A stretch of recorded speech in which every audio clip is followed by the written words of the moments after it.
If you're like me, I spent years of my life debating on what I should walk out the door in, and it wasted so much of my time, my energy, and it caused me a great amount of mental fatigue. One of the first things that we do every morning is get dressed. We have to think about what the weather is like, what we're going to be doing for the day, and any possible clothing changes that we might have.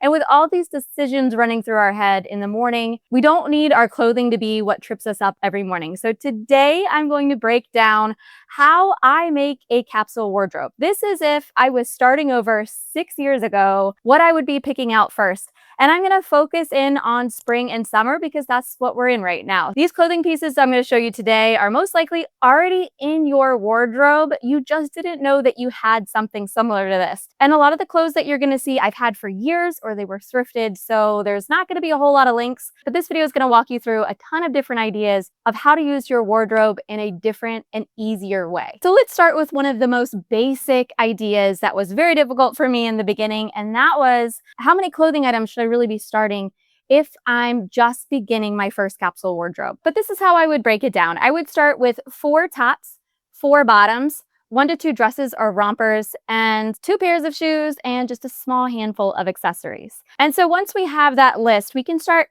going through our wardrobes and thinking about the next most important thing that I want you to start with, and that is, what should my colors be?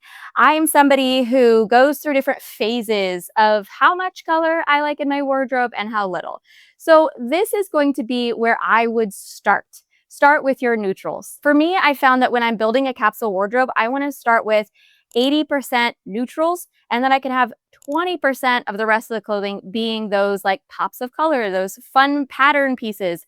Those are going to be just 20% of my clothing choices. So for me personally, what I enjoy wearing are whites, creams, blacks, and different shades of blue. Those are going to be my basic neutrals. And what I found about this 80% rule when it comes to neutrals in your capsule is that it allows you to add so much more variety in what you're wearing. Everything kind of goes together, and you don't have to worry in the morning if you're going to have the right shirt to match the pants, because no matter what, all of the shirts are going to be able to work. The other thing that I noticed when I was picking out my favorite neutrals was that these were colors I was already leaning towards. These were already colors that I already enjoyed wearing, I already had in my wardrobe. And so before you look online, before you go to the store, I want you to look through your clothing already. I bet you have several pieces that you continue to wear over and over again that are in a neutral color. So as you'll see right now, I'm wearing my favorite shirt, which is this button down. It's from Loft, but it's a million years old and I thrifted it, so I cannot give you a link. But looking for tops in those neutral colors that are soft, the texture feels good to you, will mean that you're going to pull those out more often and enjoy them day after day. If you've never heard of, there is a whole idea of the 30 times rule. The concept behind it is, are you using your clothes at least 30 times before we end up donating them or selling them? Are you getting your value out of them? Every time you buy a piece of clothing, whether it's thrifted or not, are you really spending your money wisely on clothes that you're gonna wear at least 30 times? Or are you buying a lot of one-use products that are just those clothing items that aren't going to be able to survive the test of time? When it comes to t-shirts, I found that it's the hardest item to be able to maintain and keep up with in your wardrobe for a long period of time. And so I don't go for super high-end tops, and I also don't go for the lowest of the low-end tops. I go somewhere in the middle. I will say that Loft is probably one of my favorite. Find them at the thrift store all the time. But this middle of the road brand I've seen has lasted through all of the washings over years and years. But at the end of the day, if these tops do end up getting ruined, I'm not freaking out that I've spent $100 on a t-shirt.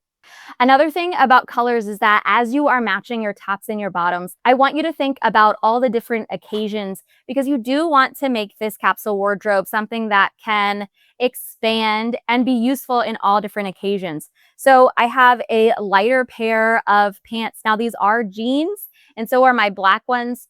I like jeans. I'm just more comfortable in them, but there also are great linen options if you want something a little bit looser and lighter. But I like to have a couple of different color bottoms. So I have the white, I have a like washed out black, I have a light blue pair of jeans, but then I also like to throw in my favorite pair of shorts that I've worn for years now that add that versatility back in, because I can wear them running to the store, or I can mow the lawn in them, or I can jazz them up with some accessories and make them suitable to go out to dinner. Now that we've looked through some of the basic neutrals, I want you to start thinking about those layering items that you want to add into your capsule wardrobe, because even in the warmer months, we still go into restaurants when it's cold and we still want an extra layer. So where a lot of videos at this time will veer off to talk about jean jackets or blazers, I'm going to make it a little bit different because I am somebody who has ADHD. So it comes with being very texture sensitive, and jean jackets and blazers never worked for me. I always felt like I was kind of faking it till I made it, and I never made it. So what I would advise to you is find something that is going to make you feel good when it comes to layering. So one of my layers is a jean button up. And where I like the difference between a normal jean jacket that's very structured and the one that I have is that it's loose, it's extremely soft, and it is longer. So that provides the cover sometimes that we want over our bottoms during the summer. Because this button up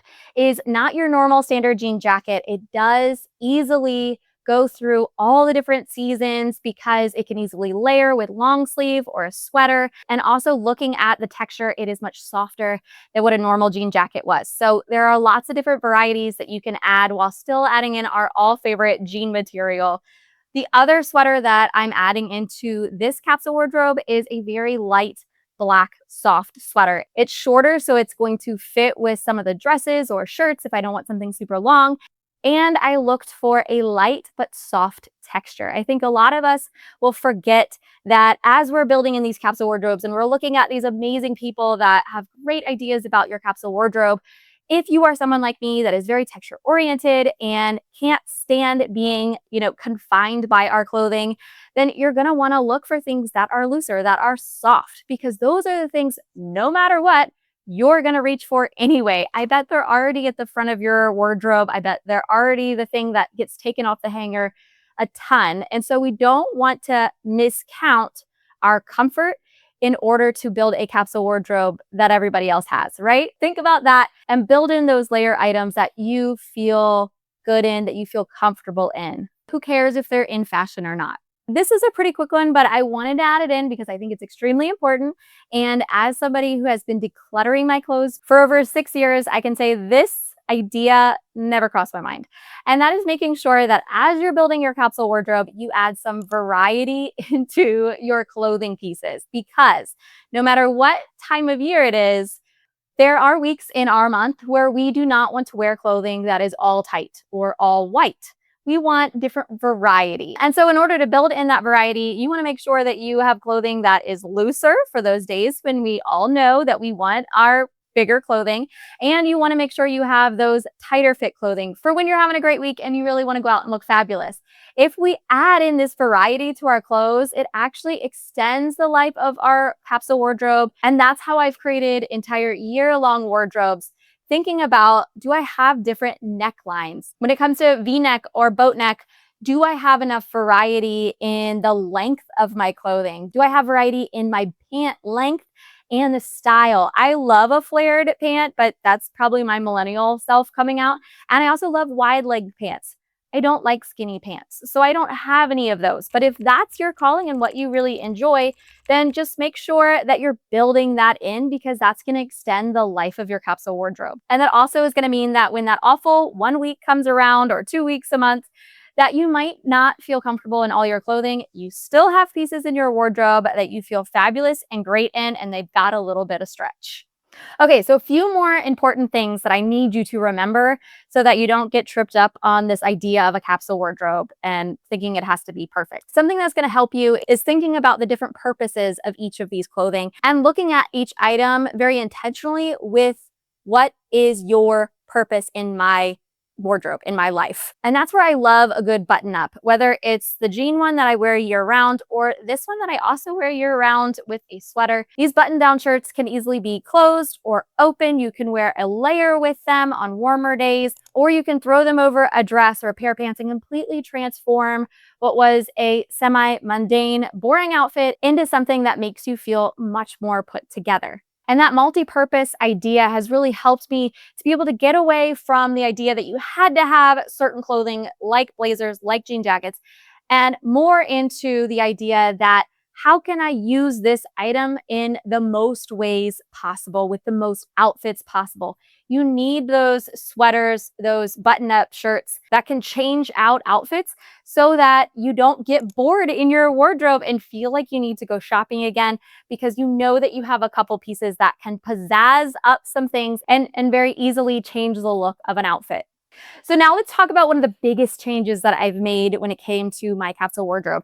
And that is the amount of shoes that you really need in order to build a successful capsule wardrobe. So right now we're talking about spring and summer and maybe a bit of fall. And that comes down to two basic pairs of shoes that you need. And for me, I'm a hippie who loves to wear no shoes during the summer, especially when I'm gardening and I'm outside. I love to feel that ground underneath me. And so I knew that I don't need a lot of heels and I don't need a lot of boots. But you do want to look for, what am I constantly reaching for when it comes to shoes? And those are going to be our neutral colors there again, because they're going to fit with everything. So if you're a heel lady and you love your heels, then you can pick two pairs of heels that are a neutral color. So a black or a brown or a tan. And if you're like me and you don't, then you don't need to add any heels into your wardrobe. I like to have a nicer pair of flats. These are just sandals for the summer that also have some arch support for all my friends that are heading towards 40 or over. We need that arch support in our life or our walks are just miserable. So I really have enjoyed this pair. They are neutral enough where they fit into all the other colors that I have in my capsule wardrobe. And then of course I have my basic pair of white walking shoes that I wear all of the time. I love these shoes in particular because you can throw them in the washing machine. They're a little dirty and scuffy right now because I mowed the lawn in them, but they're easy to wipe off and clean. And so that's the other thing I want you to think about as you're picking out your shoes for your capsule wardrobe. Don't worry about decluttering all the other shoes right now. Just think about, what are the two pairs that I keep seeing at the top of the bucket or the top of the shoe rack that I'm constantly wearing over and over again? Those are going to be the ones that you're going to want to add into your capsule wardrobe. And with all of this, before we hit up accessories, I would love to challenge you to do something that I did as well when I was really decluttering a lot of clothing. And that was, my friends, to take the clothes that don't fit into the capsule wardrobe that you're making and put them in a different room. Don't have to declutter anything right now if you don't have the energy or time, but taking them out of this area means that you are constantly working within the limits, the confines of what you have pulled out. And you can start to acknowledge what are maybe some of the gaps that you're missing in your capsule wardrobe in order to make it feel complete. That's when you can go back in a month or two and start pulling out some pieces that you think you need to add in order to make it a more flexible, a more you capsule wardrobe. That's what I have learned to do. That has helped me so much because as somebody, again, who has ADHD, it is hard for me to make really quick decisions on things, especially when it comes to clothing, because I just didn't know where I was at the time when I first started my first capsule wardrobe 6 years ago. And putting very firm and scary limits on things and decluttering everything else was just too much for me. So pull out the clothes that are going to fit into this season's capsule wardrobe and put the rest of them in another room. Put it on your calendar when you're going to go through them, and then enjoy what you have right now. When it comes to accessories, I used to go absolutely wild. I thought I had to have, necklace in every different length and variety, blah, blah, blah. Well, the reality is that I am somebody who, one, never thinks about accessories. They're always an afterthought. And so as I got older and wanted to add in those accessories, wanted to add those pieces in, I knew that they had to be versatile. I knew that they had to be things that would fit all of my clothes, all of my outfits, or I'm not going to wear them. And so for earrings, I would add 1 to 2 pairs of earrings, something maybe that's a little bit smaller, and then maybe something like an accent piece or something bigger. I love hoops, so often I will wear my hoops. But necklaces, you want to add a piece maybe that you wear every single day. Like I wear my C necklace for my daughter, and then maybe one more piece that can jazz up that outfit so that you can expand this capsule wardrobe to fit in when you want to go out with your friends or your hubby and go out for a cute date. You want to make sure that you have some of that variety, but keep those accessories to a minimum. I only have one belt because I realized that when I had 3 or 4, I was still only wearing one. So you might find that, or belts might be your thing. Figure out what accessories are your favorite and add those in while acknowledging those extra ones, like your huge thing of scarves or tons of belts might not be what you always reach for. And so maybe just having one of them will be enough. All right, friends, I hope this was helpful. Again, I started minimalism about 6 years ago, and it has been a journey, a whole process. This was not overnight. Building a capsule wardrobe was terrifying, and I had no idea what I was doing. And so I want you to give yourself grace. I want you to know that you don't need to look like Pinterest perfect in order to feel put together. It really is about simplifying what you have. When I went to France, one big thing I noticed in a lot of the beautiful women that we see there is that they have just a lot of basics. They have some beautiful clothing. They don't need a huge capsule wardrobe. Now, I'm not speaking about every French woman, but the ones that I did get the pleasure to meet always looked put together. And what I noticed is that time and time again, it was because they were wearing things that were simple, but beautiful and well done, not overdone. All right, friends, if you have enjoyed learning about minimalism, then I hope you can enjoy one of these videos right here. And I wish you guys all the very best.